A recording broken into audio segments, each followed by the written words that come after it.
some technical difficulties, and I don't know what happened. Well, that makes a Well, lot more sense why there's nobody in the gosh dang chat. gosh dang It it. said we went live. Yeah, I got the email and the text and all the stuff. I Yeah, just got another text that we're live, so we're back. yeah, it cut us off at. Why don't you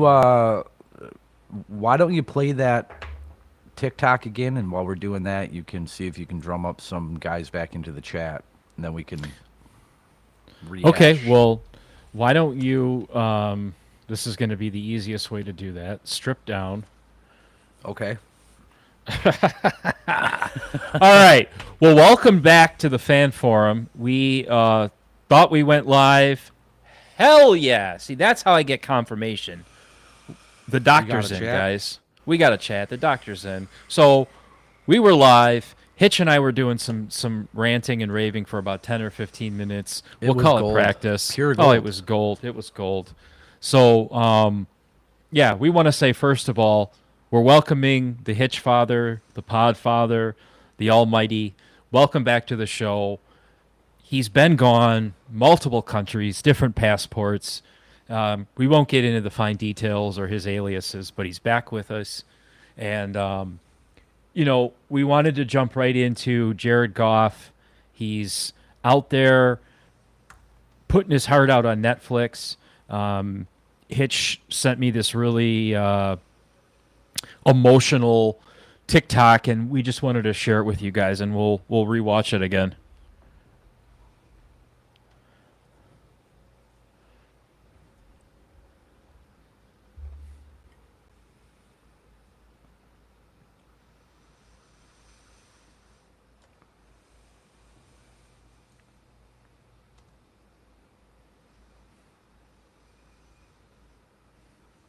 I was in the wrong chat the whole time. There it is.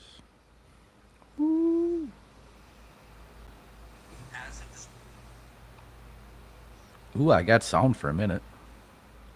No sound on the TikTok is what the doc is saying. Let's close this down and we can recap this. You guys all need to go watch Quarterbacks on Netflix. This is season 2. For some reason, they've chosen to feature Kirk Cousins for a second time. What is up with that? I don't know, dude. I get the like everyman. I get the how do I say this? Like he attracts the Christian, the faithful folks. Like, so he has wide market appeal, and he's a good guy, but he's boring, dude. After you get over the shtick that he like shops at Kohl's and gets haircuts at Great Clips, like, I don't know. I mean, it was an interesting journey, I guess, per se for him. He ruptured his Achilles with what 6 weeks Was it? left, or and then like the off season was interesting for him, and the way that it played out in Atlanta so far for him was interesting. But I don't think they're going to cover a ton of that. I don't know. But back to Detroit sports. What we were saying before we were so rudely interrupted by our studio here is that right before this clip starts. So the tone. So you guys couldn't hear the clip, but the tone of this clip is how grateful Jared Goff is to be a Detroit Lion, but right before that TikTok clip started, he was talking about being disappointed in the Rams, and without really calling McVay out by name, he said that the way When they we got handled the it was opportunity disrespectful. to Here land you go. him, it was a no-brainer because I I had an fixed it. idea what we were going to start going through, and I knew how resilient he was, and just thought that he'd be a good fit for the journey we're about to take. Dan gets on the phone and says the same thing. We can't believe we were able to get this done and can't wait to see you.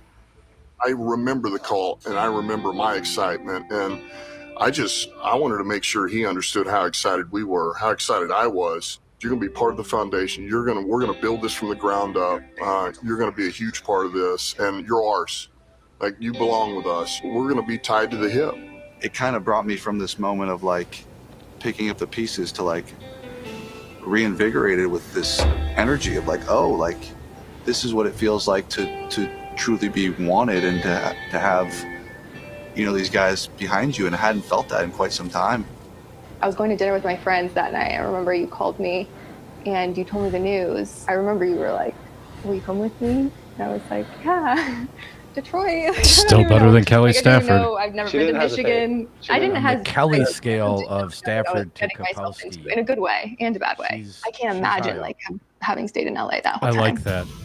The A lot of Kapowski people reference, saw so it that as makes him like Zach Morris. I was being cast away, which or I I was really being like. sent to my career to die. And I think, you know, a lot of people in my former organization may have thought that as well.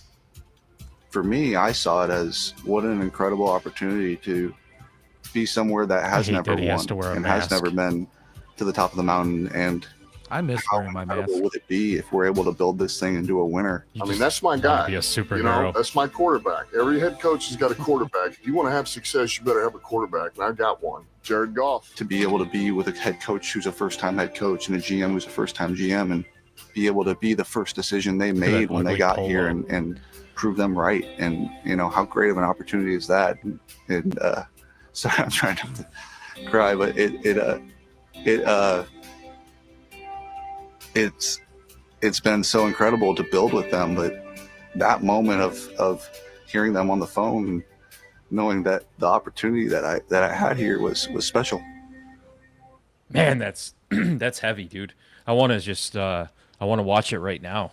Yeah, you got to watch it. You got to see what, because they just, like I said, they clipped it. They clipped it for TikTok right in the middle of it. And it's the first time that I can recall him just flat out, like on national television, streaming service, whatever, just being like, they screwed me. They fucked me, and I didn't appreciate it. And, you know, and then he talks about being revitalized by Dan Campbell and by Brad Holmes. And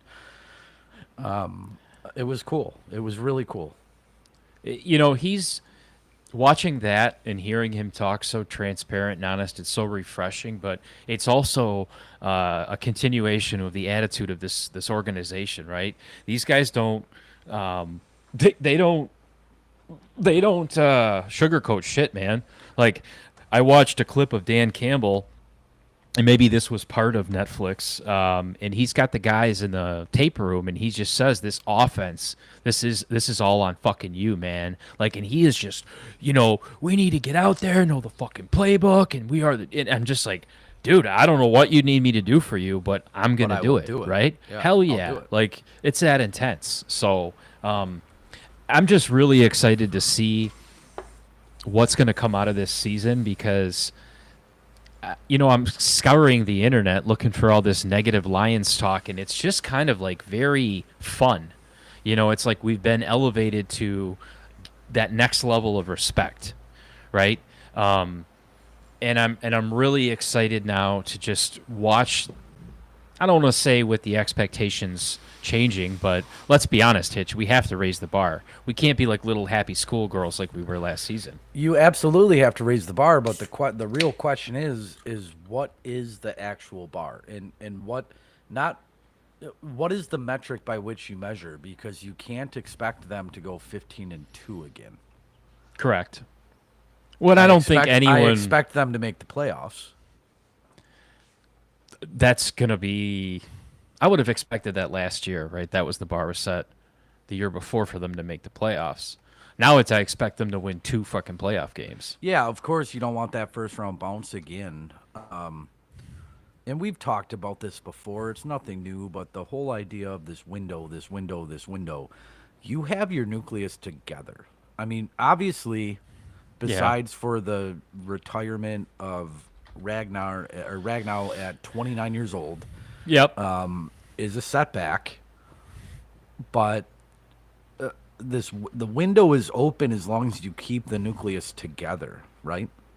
Yeah, that's true. I mean, and there's no site where I see this nucleus falling apart. Like, this isn't just we're on the verge of the final days of what was beautiful, right? This isn't the final years of Sue, Stafford, busted up Golden Tate. Like, this is a start of something next level. Yeah, you still have Penny Sewell, you still have Hutchinson, you still have St. Brown, you have Goff, who is now all of a sudden affordable in the grand scheme of things. You have JMO till 2026. Laporta, your defense is looking okay. once everybody is back from last season's injuries and at full form, and God, you know what, man, we don't talk about this enough, but if Davenport gives you half a season, if Davenport can go and give you 8, 9, 10 games, he's the bookend that you need for Hutchinson. You drafted a D tackle, you signed a nose tackle. The defense looks okay, man. The linebackers get better and better and better every year. Rodriguez is going to be back and hopefully healthy. Barnes is healthy. I mean, I don't want to say sky is the limit because anything can happen at any given second, but I hate when people talk about the window being open now. The nucleus is there. The cap space is there. Well, let me You ask lost- you a question. Yeah. Is Alex Anzalone part of this nucleus? Yes. And if so, how important is he because he's not re-signed? I don't think that he is the linchpin as far as couldn't survive without him. But he's the locker room presence you want. He's the veteran leadership that you need. He makes plays sideline to sideline. He comes up and plays the run. He's kind of the full package. With that being said, you have Jack Campbell, who just continues to get better and better and better, and I think his ceiling is still a lot higher than what we're seeing now. But I have faith if that's a fact that he's not re-signed. He's still on. Is he under contract for this year? No. His I current thought they- contract is a huge situation right now. He's holding I out. thought they got it done. When did I they don't get know. it done?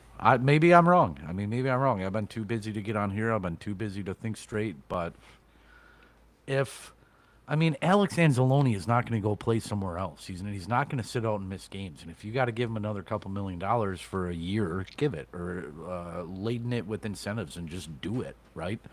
But he is, in my opinion, an important part of that nucleus, not just for what he brings on the field, but what we don't see off of the field in the clubhouse and during the off season and during the voluntary workouts. He's a guy that I think you have to have around.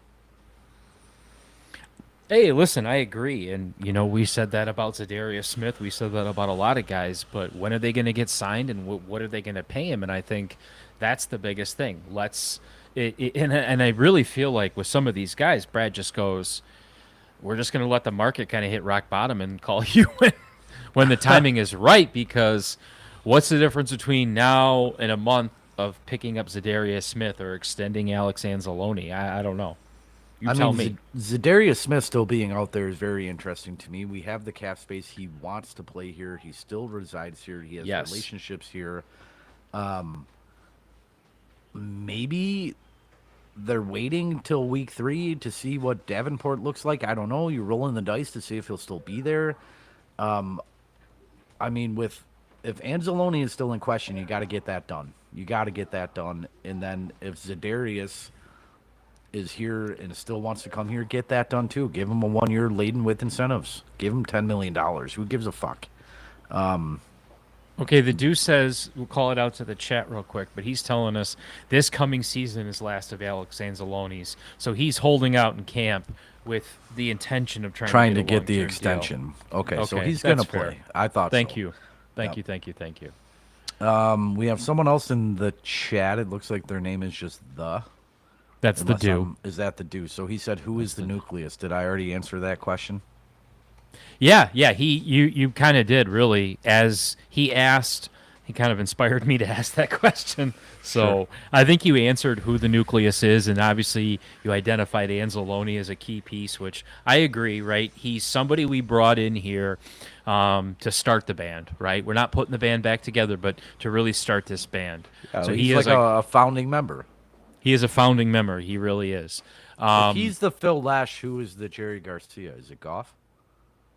Ooh, that's a good question. That really is a good question. Or let's see if he's like Bobby, and then I guess Jerry would have to be Goff, right?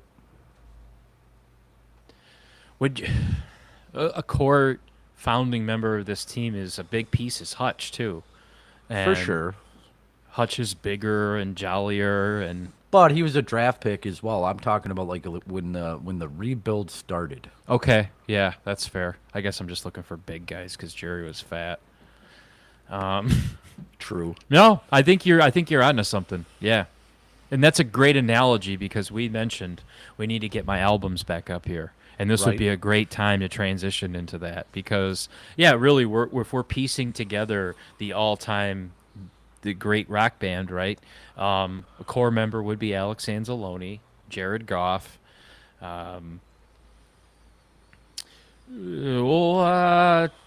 Probably our boys on the offensive line. It would have been Frank Ragnow and Taylor Decker. That offensive line, man, is overlooked because you have personalities like St. Brown and J-Mo, and then you've got the 1-2 punch of Sonic and Knuckles. But Hitch, that offensive line is the core. You sent me something earlier that said somebody had ranked them 13th. Is that true? Yeah, you know what? And I saw that and it said POD, and I'm thinking, is that Pride of Detroit? Because that's fucked up. But that's an atrocity. I'm if wondering you if think you're I'm wondering 13. if that's old because some of the props after that or some of the suggested discussion topics after that brought up Jonah Jackson. So I'm thinking like in the Jonah Jackson era, yeah, like 13th, a little bit above middle of the road.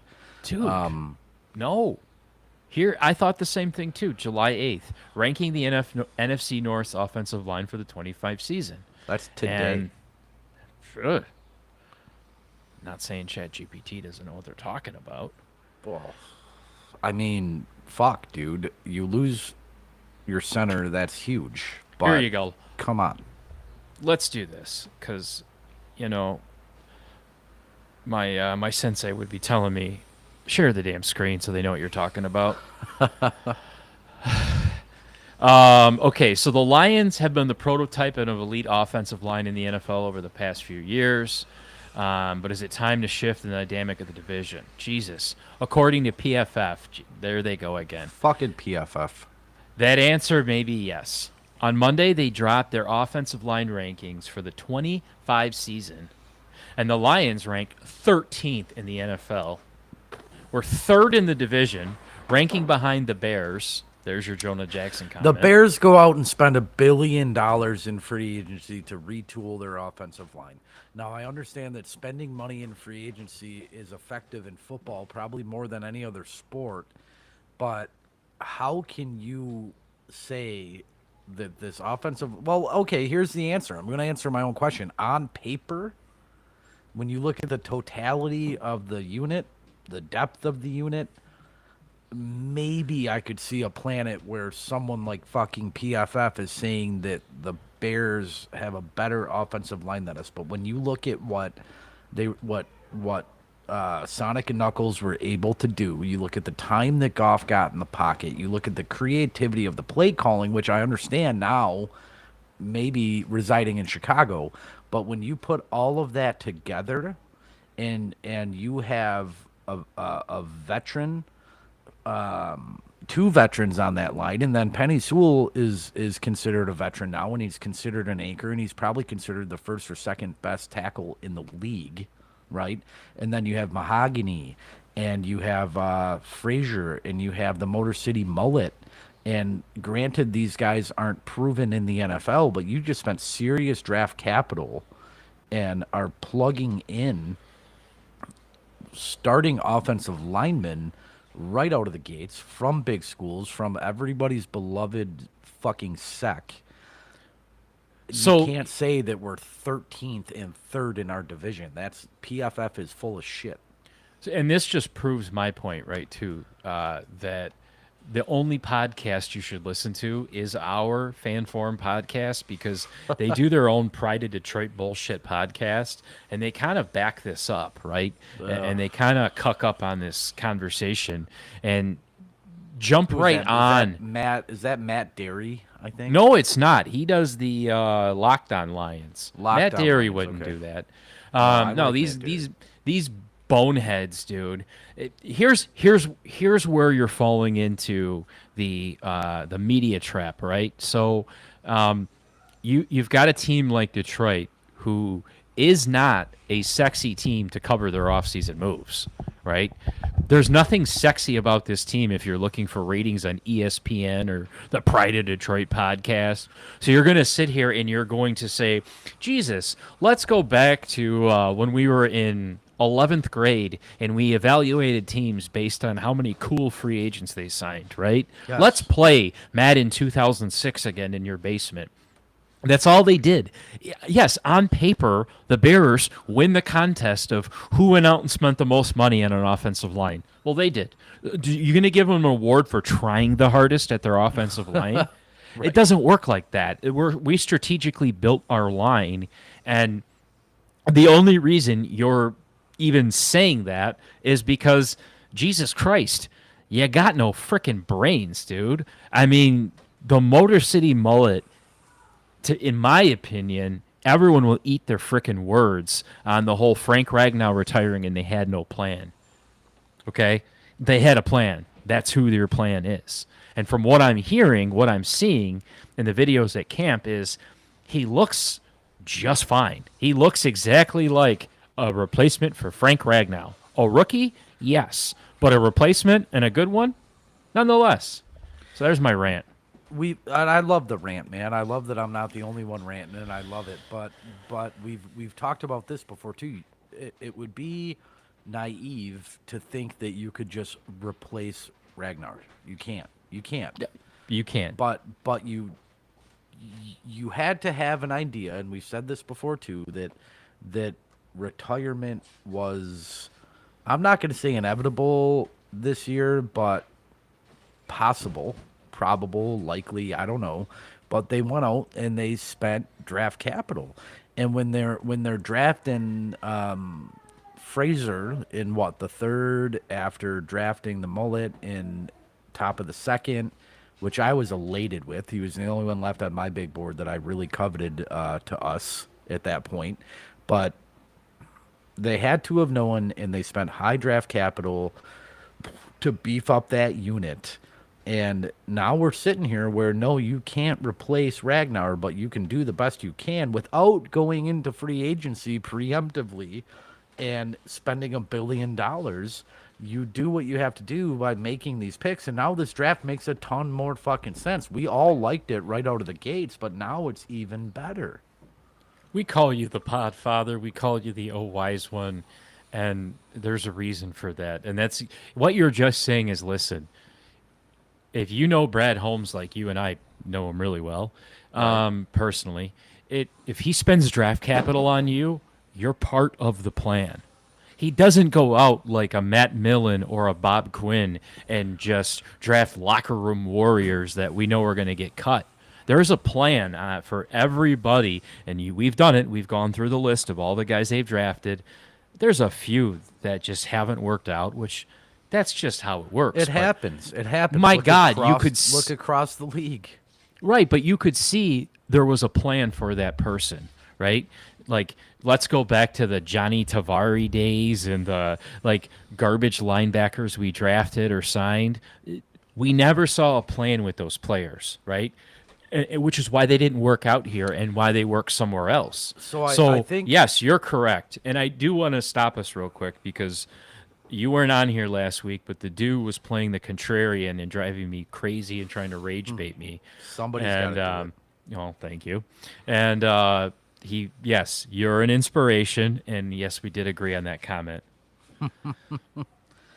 I lost my train of thought, but it's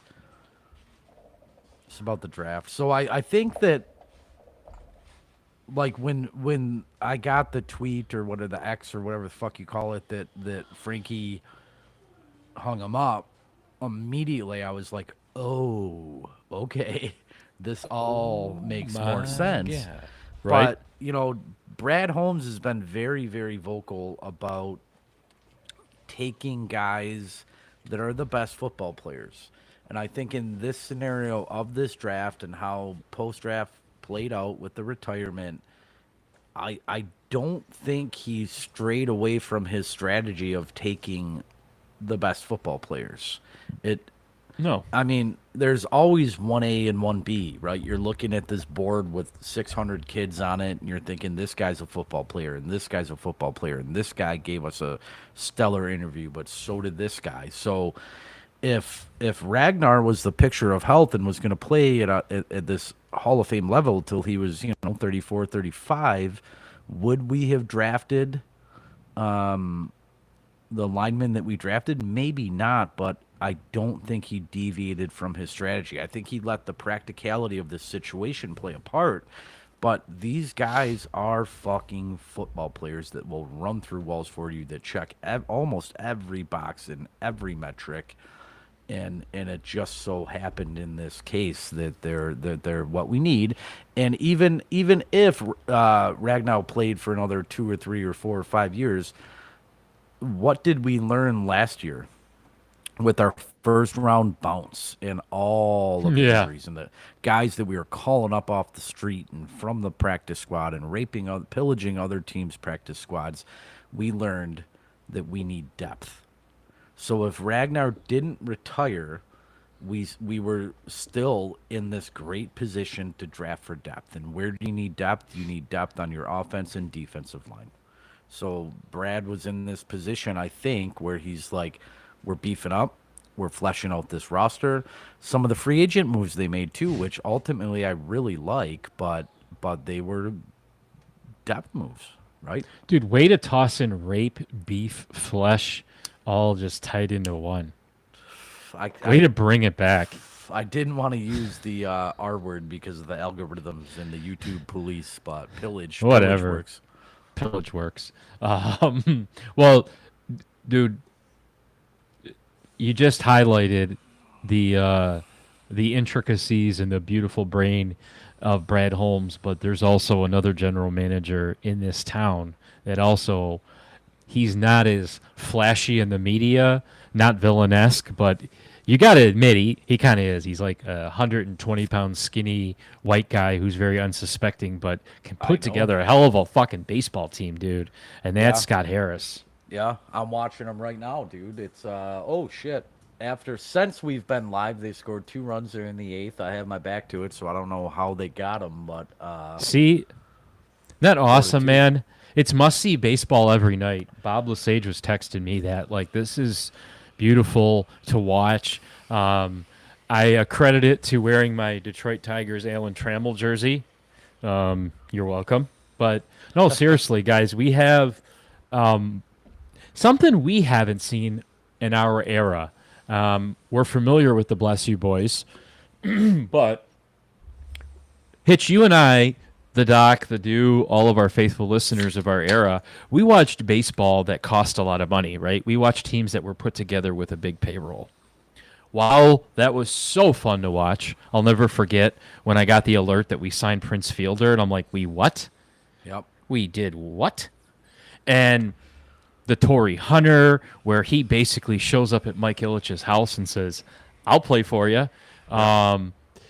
The list goes on, man. But what we're seeing this roster is a new core, right? We talked about you're starting to see the core. I mean, the band. The band is getting put together. You got guys that are going to be here for a minute, unlike last year and years before. I don't want to put the cart before the horse, but it's starting to feel like those teams that we had so much fun watching when we were in high school and thereafter, when we were 21, 22, 23. You got a lot of guys that can play a lot of positions. The pitching depth, I'll eat my words a little bit, might be shaky. I was so fired up a few weeks ago talking about their pitching. But you got guys getting healthy. You got Javi Baez looking like Javi Baez again. It's just been fun, man. And Torkelson went yard tonight, and I think they hit 2 last night, and it's just fun. But it's not edge of your seat, knuckle biter, nail biter fun. It is well prepared baseball fun, where you have this sense of confidence like we did when we had those rotations of your Verlanders and your Scherzers, where the pitching staff, although be it young, you've got great confidence in. We finally have a bullpen that we're confident in. And these bats, it's not just Miggy. It's not just so-and-so. It's A.J. Hinch masterfully crafting the right lineup that night and then bringing in the most unsuspectful pinch hitters just to come in and get a hit, and that's what they do. They just go out there and do their job, and it seems so simple, but holy crap. All I gotta say about this is it's fun. We're at the All-Star break. That should be fun. The MLB draft is coming up. I like to watch that. But it's just been like, as of lately, within the last couple of weeks, I've started to make time for myself to watch these games. Watching them on my third screen at work, watching them in the background here. It's just been a riot. Watching them with your third eye. Yeah. Back of my head. Every dad has an eye in the back of their head. Dude, I love it. It's really nice though that baseball's back because, you know, we've kind of hit a weird spot, and I know you're not a huge basketball and Pistons fan, but we have a lot of excitement building with the Pistons. It's not like the trajectory of the Lions and the Tigers, but it's creeping up. But there has to be an odd man out team, right, in the city of Detroit. It can't always just be Titletown. We're not Boston. We're not lucky like that. So are we suspecting that the Red Wings are the odd men out? So, man, I hope not. The 2 years in a row now, what are they, like one game out of the playoffs, right? Like they come right down to the wire. They make it fun to watch for us for the last couple of weeks. But with the depth of free agency this year, it was such a murky, shitty, shallow free agency where you had maybe 3 or 4 real needle movers, and they all went day one except for what's his name, Ehlers, or I think it's Ehlers. What Yzerman did was not splashy and not really moving the needle, but he made us better. He made us deeper. The draft day, day 2, round 2 trade to acquire a goalie was huge. And if we're looking at measuring their success by ending the playoff drought, they might be able to do it this year. Well, that's kind of where I was at when I was talking to Hermdo. Is you seem like you have 1 year left on the Yzer plan. He seemed like he had half a year left on the Yzer plan. I'm not truly sold that there was even a plan other than he would come back here and attract the right people, and it was going to just be like a cakewalk because the needle just hasn't moved enough for me. The it really hasn't. The Yzer plan to me is bring in a hockey guy that has had success, right? Both obviously prolific Hall of Fame success on the ice, cups, all of it. And then he went over to Tampa. He built a contender. They won a cup or 2 or whatever. Bring him back home. And I don't know any other real GM off the top of my head in the NHL who said, give me 4 or 5 years, right? So to Herman's point, I think that Yzerman's on the hot seat, but I don't see a world where they're going to fire Yzerman mid-season. Obviously, No. like GMs don't get fired mid-season. No. But I don't think Stevie will get fired. I think they will let him resign if it comes to that. But clearly, at least in this year, I mean, it's unfortunate that he's on the hot seat right now because we have some money to spend, but this free agency was trash. And Did you hear his comments though when they asked him about it and his plan? His comments, he just whispered into the microphone like, "Well, some of the guys that we wanted, they signed with their club, and the other guys we didn't get a chance to offer them a deal because they were traded." And I'm Well, like, like, "That was your fucking plan, dude? I know hockey's No, supposed dude, to be like a calm, quiet, but like." That's not a villain. I'm not. The Iser plan is draft and start your draft picks, and it's not the NFL or the NBA where these guys start day one. They have to take time, and what Iserman has done in Tampa and now in Detroit is he's proven that he can draft, and that he'll give these guys the time that they need. He's not going to rush them up. And what has he drafted in his few drafts? He's drafted 2 goalies. What do we need? We need a goalie. And I don't think Iserman is willing to rush somebody up just because we need a goalie. I think he wants to let these cats develop.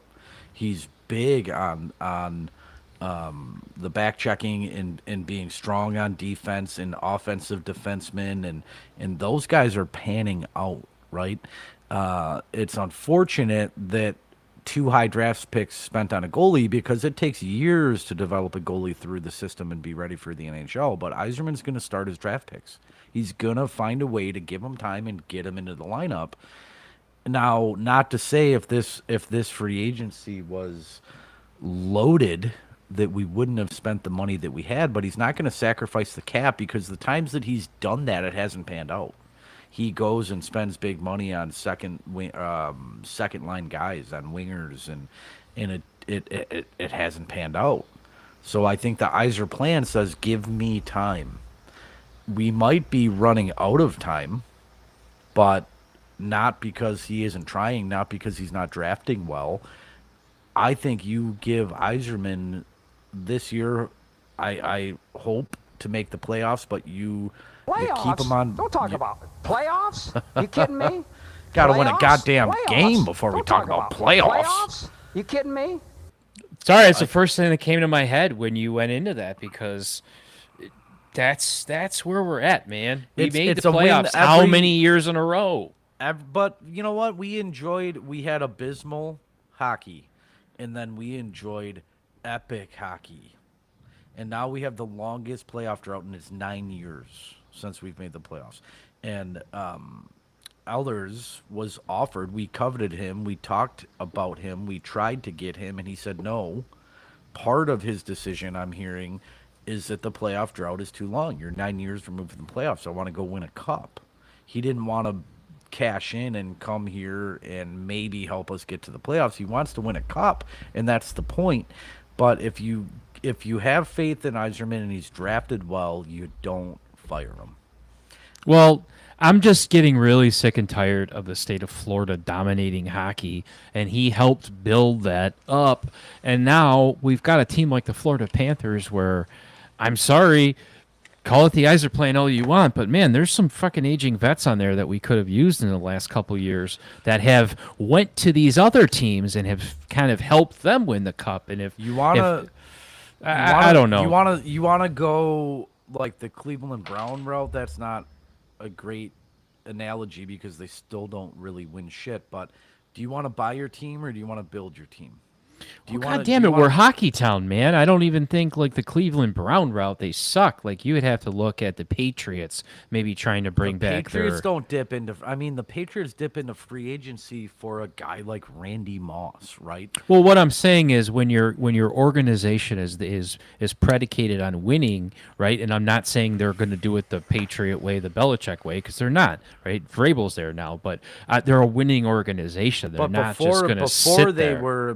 Before we were Hockey Town, Title Town, Russian Fives. Yeah, we were the Dead Wings. Cup after cup after cup. We were the Dead Wings. And that was like 84. Dude, that was up until like what? You were 90, at what? 94? No, it was like 84 with the Dead Wing era. I mean, shit, you were still doing your paper route. Hey, let's kick it out to the chat. Because can you see the screen now? I just realized we can throw these comments up on the chat. You have on our screen that you're looking at, this is why I'm doing a podcast with a boomer. Your brother-in-law, Mike, said he finally made it onto the podcast, so he's watching. Nice. The Deuce says, hey, they finally have a goaltender if he can stay healthy. So that was, I'd say, part of your point. He also says, I think he had a plan. Chris Illich wouldn't let him hire the staff he wanted, which I think before Mike Ilitch passed away, he looked at his wife and his kid and said, do what you want to Al Avila, but Steve Yzerman can do whatever he wants with the Red Wings. If you ever, you know what I mean? Like, that's the G pass. Yeah. He has. I believe that Yzerman is building a team that will win with sustainability.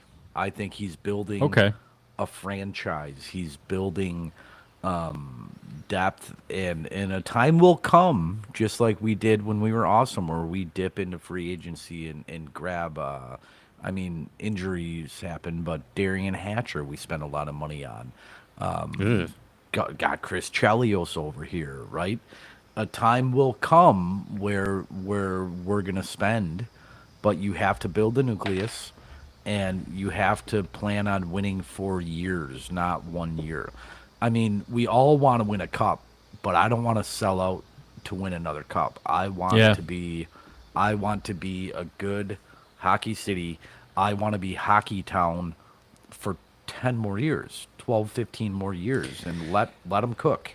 You don't want to be like the New York Mets, right, where they're constantly with this bloated payroll. In the beginning of the season, they've got all these beautiful baseball players, but it just never works out. No, we tried buying a team, and that was fun to watch. And you're right, it was. But dude, I'll take your advice. You, like I said, you're the podfather, you're the all wise one. But it does get a little frustrating when, even as a person like me, who I just made comments about the whole free agency thing, but it would still be nice to just get a little marquee signing for the Red Wings. Patrick Kane was a nice one a couple of years ago. That was we brought him back. We didn't let him go. We brought him back year after year, baby. Yep. Yeah. No, I agree. It's a slow burn, and we've been bad for this long. I think you give it time. The Deuce says they still need some D-line help too. Yeah, and it wasn't really there in at least day 2 of free agency. They like Stevie whispered into the mic, and he said a lot of these guys went back to their teams, and a lot of these guys, don't want to travel, so everybody tries to go to the East. It'll be there. We make the playoffs this year. I think it'll be there next year. And we have the money.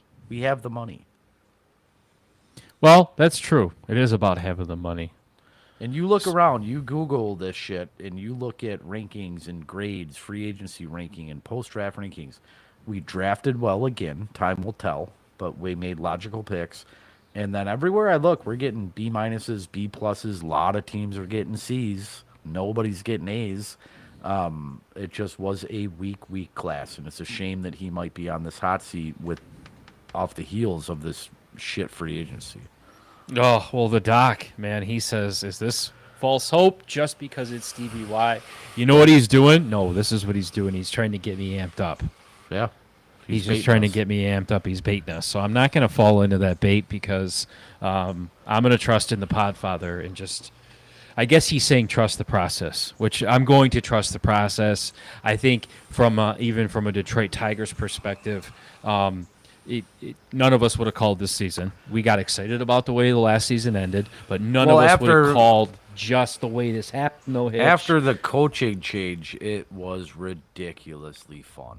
They go on a 14-game streak or something after the coaching change? Oh, are you talking about the Red Wings of Lalonde being fired? Yes. Yep. Yeah. Oh, that was fun. You're right. That was a fun time to watch hockey. And they I guess the reason why I'm pushing this is because they did end the season with a little bit pizzazz, but I'm telling you, we can't have all 4 teams be just that good. So one of the teams has to be sacrificed. Is it the Lions? Or I'm sorry, it's not the Lions. Is it the Red Wings or is it the Pistons?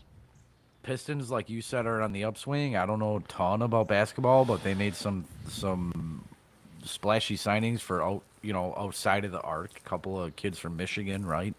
I mean, they're fun to watch. I'll watch them when they're winning games and they're super fun, and I'll watch playoff basketball if they're in. I think the Pistons are going in the right direction. I think the Tigers are fucking sweet. The Lions obviously are in the hunt, and not just to be a contrarian, but give it time, and these Red Wings are going to be fun to watch.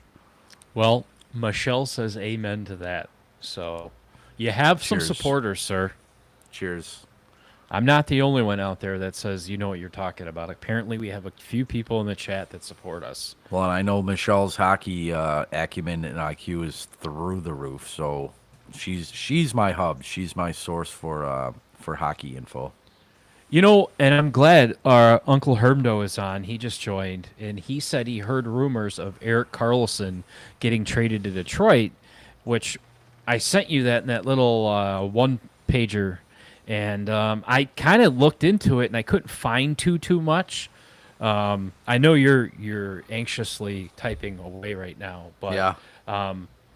I'm actually curious to see, is that what I was just talking about, right? Is that putting us in the out there in the NHL Illuminati and saying we're here to play, right? We're making some moves. We're not just going to sit here and trust the process like Uncle Hitch told us to do.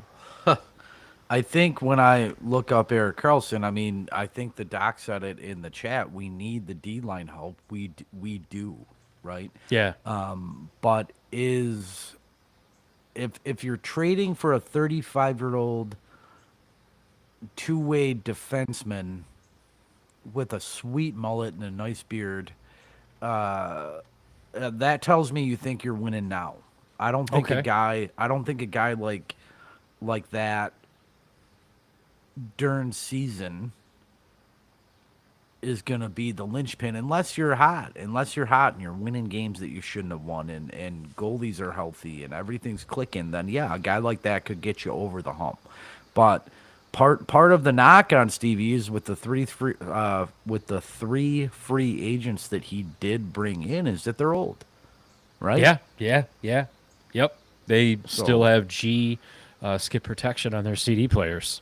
Yeah, I wouldn't be mad if that happened, depending on what we had to give up, future draft picks or Winnipeg, whatever league, beer leaguers, whatever. But at this point, I'm not going to be super pissed about anything that happens. It's all for the greater good. But I mean, you want a 35-year-old two-way defenseman, you probably could still get one in free agency. Well,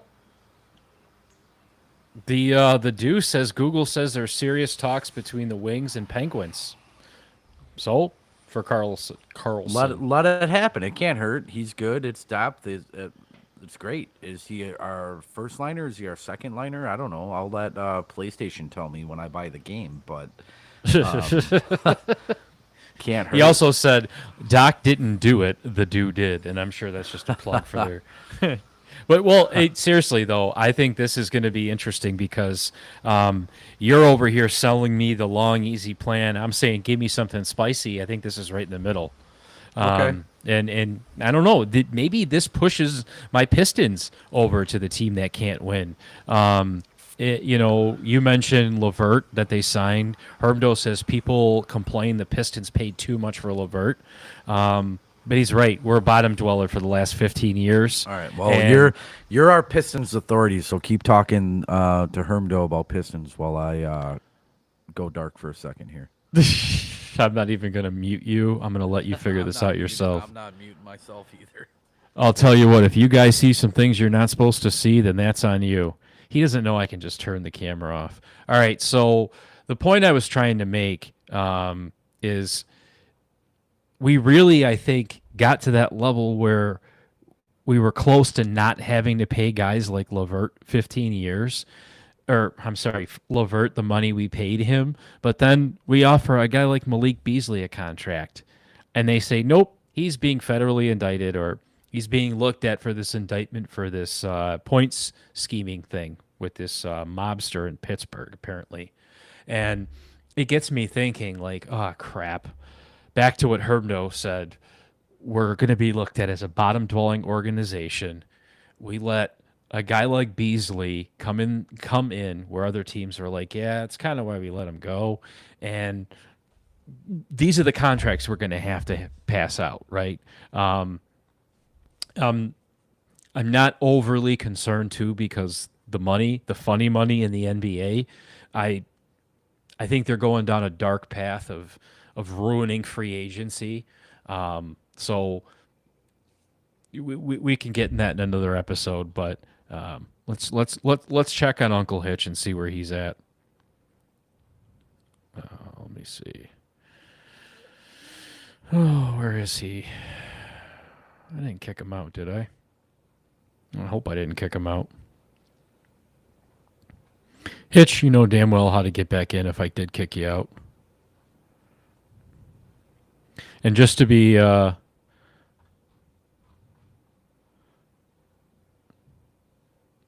right, Hermdo says he's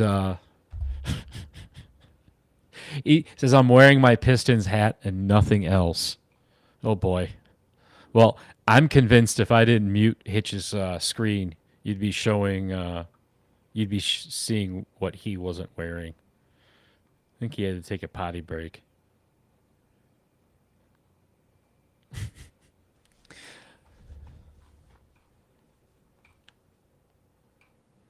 Well, you're going to have to keep us posted on some of this wings conversation because I really hope Stevie does more of my plan and makes a little bit more of an aggressive grab out in free agency. I think Hitch is always going to take the low and slow approach. Speaking of low and slow, his prostate must be filled. Where is this old man at? You know, I'm convinced he got lost in his own garage.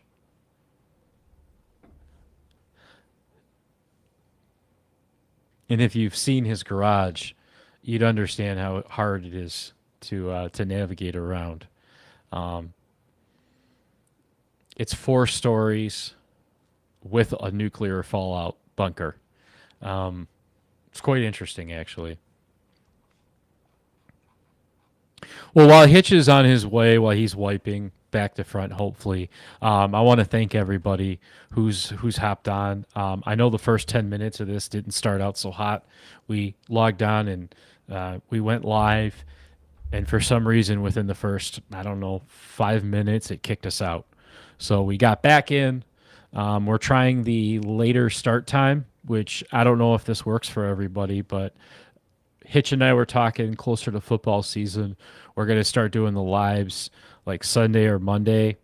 So we're looking for feedback. Let us know when you guys would enjoy watching this.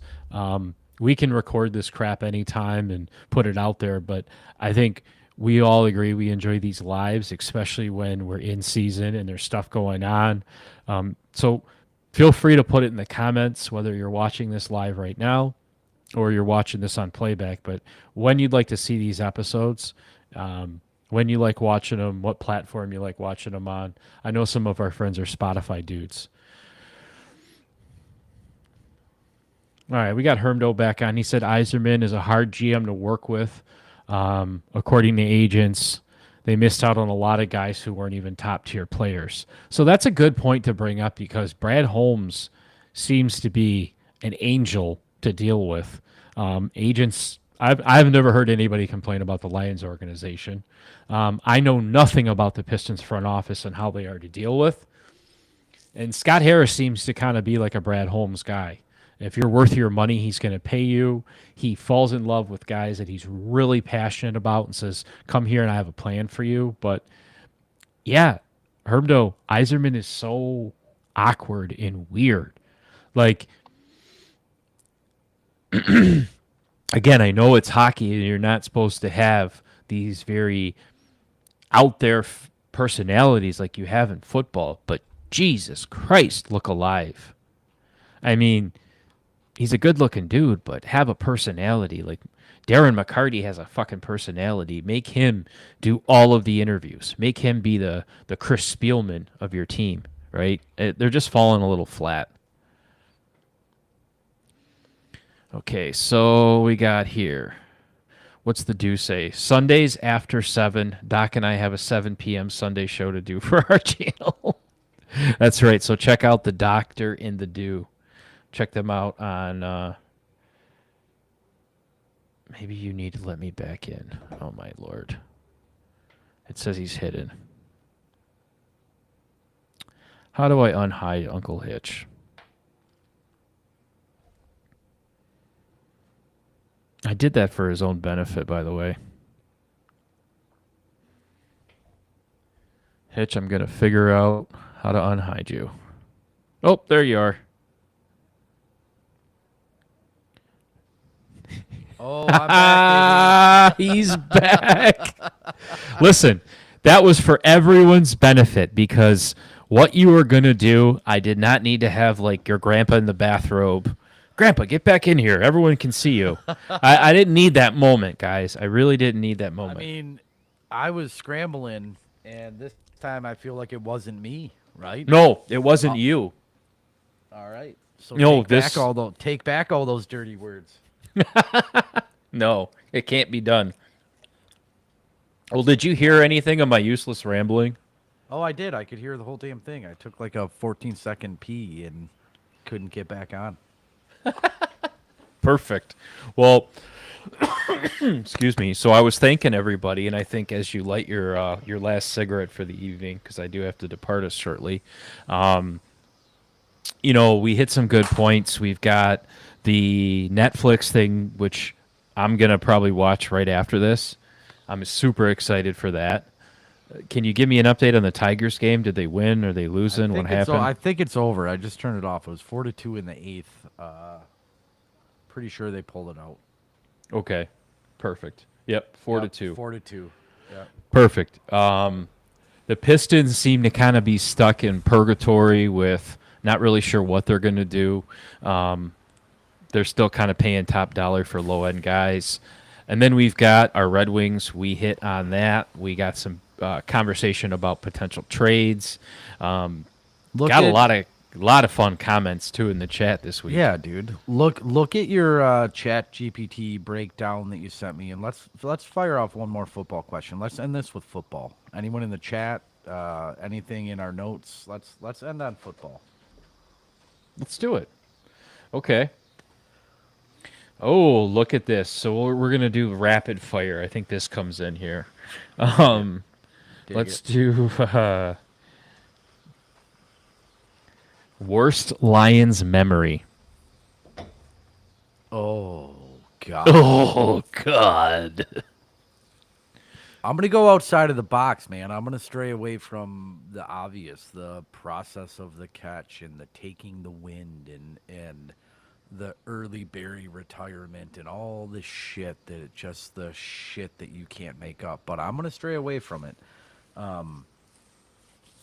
So what the actual question was worst Lions memory. And when you said that to me, I immediately went to, God, who were we playing? Doesn't matter. We lost. But I was at my Clairwood house. It was my first St. Clair Shores house. I was watching the Lions game in my bedroom. It was a 1:00 game. Just went into it with the highest hopes like we always do. And it was a Golden Tate fumble. I can honestly tell you, I think that's probably the only Lions game that I ever just dead ass shut off. It was a Golden Tate fumble where he was extending for the first down or maybe just for extra yards, and it just got peanut punched out. I could have punched that ball out. You could have punched that ball out. Maggie could have punched that ball out. And I just turned it off. It's the only time. I turned it off and said, I got better shit to do with my time on a Sunday. And I shut my phone off. I didn't look at the text messages. I didn't look at the box scores. I just ignored it all till that game was over. It was like their 4th or 5th turnover, and I just had enough. I turned it off. You don't remember what game it was? Because I vaguely remember what you're talking about. I can tell you that, and I'll have to look. Maybe we can queue it up for next week, but it was so unorthodox for me to be this upset about the Lions and to turn a game off I made a video recording of me turning the game off and sent it to my buddy Brett, who was in Philly at the time. He was out of market, couldn't watch the game, and I recorded myself watching that fumble and shutting the TV off to send it to Brett. So I'll see if I can find that video. Oh my lord, please do. Mine was, I'm not really sure if we could call it one of those classic moments, but it was the Dallas game, the Brandon Pettigrew no call. No it PI. was the ending of that game, Hitch, because I had put so much love and passion into building that team up and falling with the 0-16, right? And I remember wearing my Javid Best jersey T-shirt and sitting in my basement at my first house with my cousin, watching the game, and I just got up, walked upstairs, took my shirt off, balled it up, threw it in the fucking trash, stood outside outside in the cold, had a cigarette in my garage, and he just came up to me and he's like, "Are you okay?" And I'm like, "No, I'm not." Who was that you were with? Oh, that was my cousin that I was with. Chris? And yeah, and so yeah, it to me it's just like that was my moment where I had enough. I just topped it off. I couldn't do it. Hermdo says that he remembers at the Colts game where Luck trapezed into the end zone, the last play of the game. We had blown a 2-score lead. For him, that was the top of his head. So, Tommy Boy, I was there for that game. I remember taking a party bus downtown. It was Bone planned it. Our buddy Bone planned it all. It was the OGs. It was me. It was Bone. It was Brett. Eric and AJ were there. Suv was there. It was a big event, man, and they were not cheap tickets either. And I was there for that. And insult to injury, unbeknownst to anybody else, I had a prolific hemorrhoid. You ever try to sit in a stadium seat with a hemorrhoid and watch the Lions get fucking crushed? This is why you're the podfather. I got nothing to hide. Everybody gets them. The Deuce says the last first round exit against the Pack when Favre hit Sharp for the touchdown in the fourth. Shout out to Club Shay Shay. We got Club Hitch coming through. How about the Rodgers Hail Mary on, was it Sunday night or Thursday night football? The Pack at Ford Field and that no face mask call. Come on. Hermdo says the pass back and forth sort of thing after the Packers game where they let Rodgers get loose with seconds left. With So- the no face mask call, dude. I'm telling you, like these moments live in everybody's head, and I guess it's funny. There's so many moments, and it's like, okay, what pops into your head first, right? Let me then maybe, I know you're trying to draw to a close. Let me end it on a high note off the top of your head. Current regime excluded. So year one of Campbell onward doesn't count. But what is your happiest Lions memory? Okay, hold on. I have to read this. The doctor says worst memory being born and realizing the Lions are my hometown team. Eat your words, Doc. He's a Your Bucks fucking fan. You words. know it. Oh, motherfucker. I still want to know how that guy became a fucking Bucks fan. We all like work done. We all like Warren Sapp. But come on. He lives in fucking Michigan, right? He's probably 10 miles from me right now. Like, grow up. I cannot tell you the story. I have to let him tell it to you. I love how agitated you get, though. Grow up. What was my happiest moment as a Lions fan outside of that era? Do you really want to know? Yeah, dude. Was it When did you I dressed get- was it when you dressed as Barry Sanders for Halloween?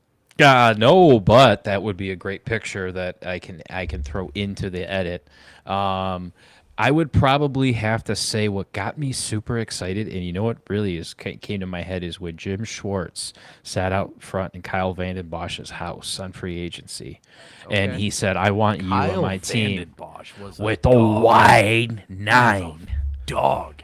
Give me the wide 9." So Oh, yeah. I really enjoyed that because I felt like it said to everybody else that we were serious.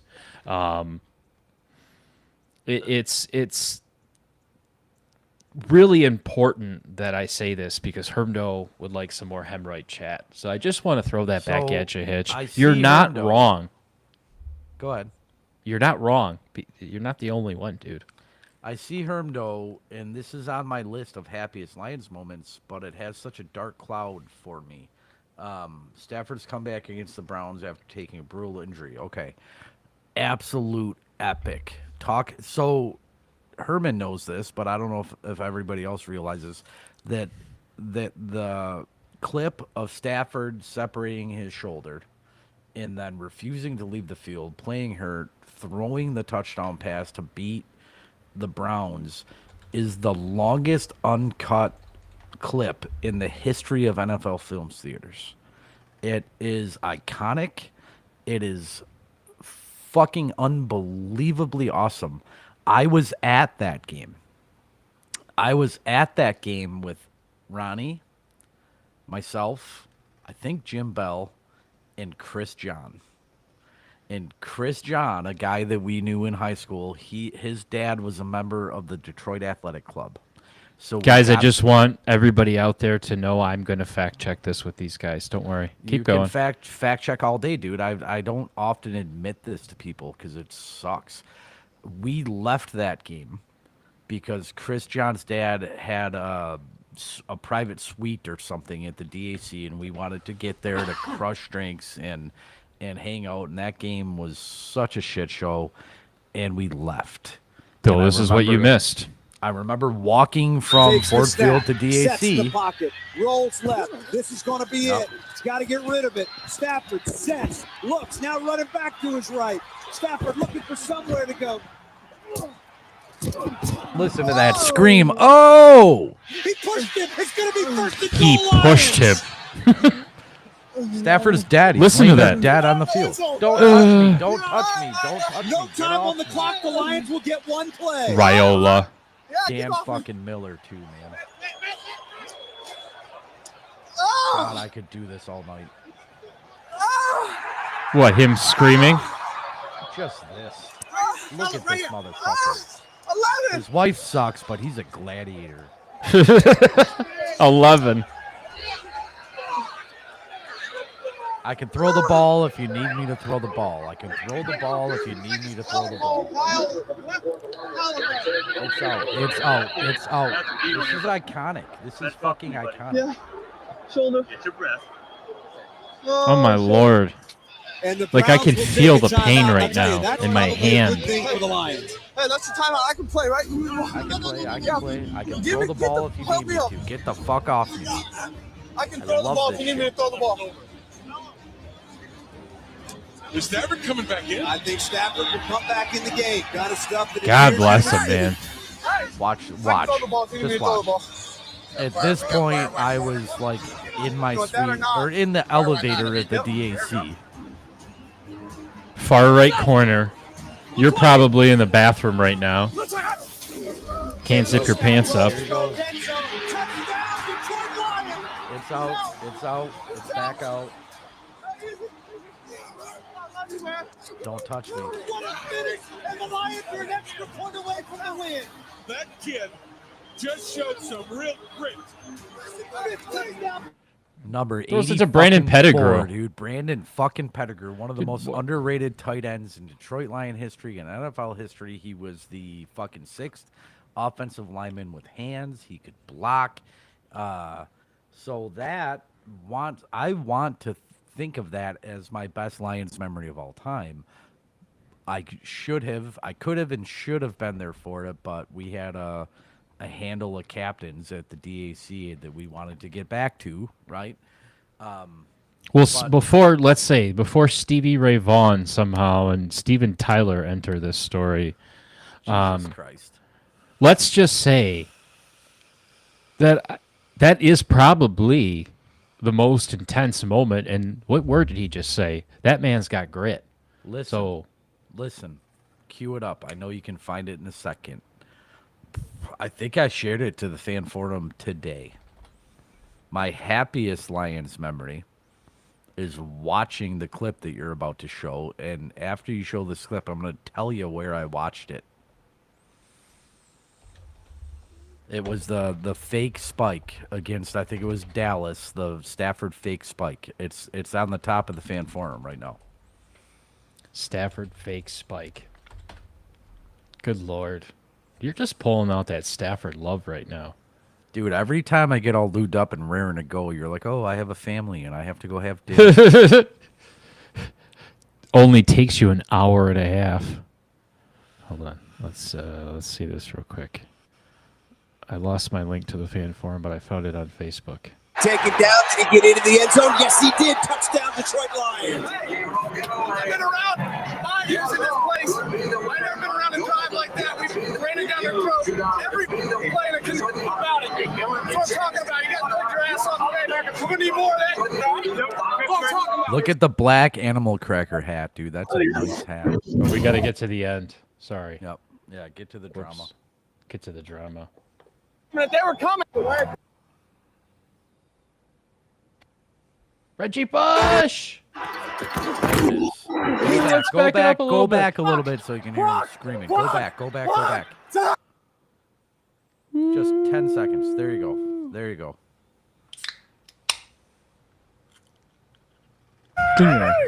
Listen to that screaming. Clock. Time. He dives in for the touchdown. Did he get it? Yes, sir, he did. Touchdown, Detroit Lions. So, I've listened to this, and I've watched this more than the. Let's go. It wasn't him. Be ready. 10. All right, just be. God, I've watched this more than the Zapruder film. And the Zapruder film. I still can't figure out if he's yelling. At first, he's yelling, Spike, Spike, Spike, Spike, clock it, Spike. But right when he gets to the line of scrimmage, right when everyone gets set, I feel like he might start yelling block, block, block, block, block. But his fake spike to win that fucking game, and I'm going to tell you, not only was that iconic and fucking awesome, I watched it at a Mr. Paul's TV inside of an art van. I love it. It doesn't get any more hitch than that. At the time I was dating this chick, we had just bought a house together. She sucked. She was terrible. My wife is astronomically better than this chick, but I'm dating this chick. Bought a house together. We got all this money. We're going to go shop for fucking furniture. And I'm like, listen, it's a Sunday. And she's like, the Lions suck. And I'm like, it's a Sunday. I don't miss Lions games. And we've all been in this. You ever been married or in a long-term buying furniture together type fucking relationship? They're like, oh, it'll take 2 hours. It doesn't take 2 hours. I mean, that's a substantial amount of money. You ever buy a new couch? It's like a life-changing, it's like a commitment, right? So I go to fucking Art Van right at fucking, 14 or 15 in Gratiot at like 11:45 a.m. on a Sunday morning, and she's like, we're just going to browse. We're going to peruse. We're not buying today. So now it's 1 o'clock. And she's standing there with the whole fucking house full of furniture. She's applying for the Art Van credit card. They're promising us that it's only going to take a minute. And I'm like, bitch, the game is starting. So I walk over to Mr. Paul's TV, which was housed in Every Art Vans, right? And I sit down, the game's on. And this salesman comes in with this broad, and she wants to see the full spectrum of the picture and everything. And I'm like, the game is on. And they were like, we need to do an audio demo for this broad. And I'm like, is this broad spending $7,000 on furniture and about to open a goddamn credit card? And they're like, well, no, she's here for an end table. And I'm like, then fuck off. And That's what she said. I sat down for 4 hours in Mr. Paul's TV inside of Art Van at 14 and Gratiot in Roseville and watched the entire game. We got approved for the credit. We bought all the furniture. She's about to leave, and I'm like, pick me up at the end of the game. She was like, these games are on the radio. And I'm like, I know they're on the radio, but you can come back and get me at the end of this game. And I watched that shit with a guy named Josh, an Art Van furniture salesman named Josh. And we went fucking ballistic, dude. We went ballistic. Well, before we get to your Montgomery Ward on a transistor radio story, I do have to sign off. It's been over an hour. We've gotten close to being shadow banned. But I seriously want to thank everybody for hopping on, dude. You are my favorite person to do this shit with. This is so fun. I love having you on here, Hitch. Sometimes when you go off into the mystique and we don't even know where you're at, I think it just builds up the anticipation for the episode where you come back. That's where the shorts come from. The shorts come from these beer fueled rants. It was fun. Sad you got. Well, good. I'm sad too. I hope one day we can get to Joe Rogan level and people want to watch us for 4.5 hours. I'll tell you what, dude. I never want to be at that Joe Rogan level. Well, I just want to talk That for 4.5 hours on here. Fucking scientist. I know he's good at his ground game. He's strong with that jiu-jitsu, but fuck that guy. Doc says, I walk away for 1 minute. Now we're on Hitch Furniture Shopping. It's Seriously. Jermaine, Doc. It's Jermaine. Watch it when we post it. Well, I'll tell you what, man. This is why I love the live. So I don't know. Maybe we come back on later this weekend and do another one. But I just want to say, One Pride, thank you for hopping on. Thank you, Hitch, and good night. Happy belated birthday to America.